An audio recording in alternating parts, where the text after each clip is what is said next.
Алиса, я ухожу. Окей, поехали. Алиса, я пришел.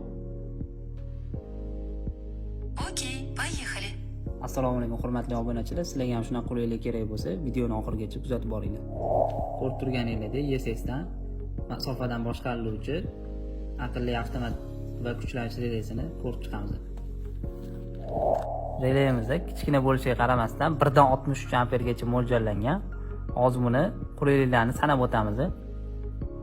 Yerni xohlagan hududdan internet orqali bemalol o'chirib yoqsak bo'ladi va timer sifatida ishlatsak bo'ladi, ya'ni belgilab vaqtdan belgilab qo'yib o'chirib qo'ysa bo'ladi, o'zi nazorat qiladi va elektr energiyasini, ya'ni kilovatni rasxodini kunlik, haftalik, oylik, yillik rasxodini ham bemalol ko'rsak bo'ladi va kelayotgan voltni telefon orqali onlayn ravishda ham kuzatsak bo'ladi.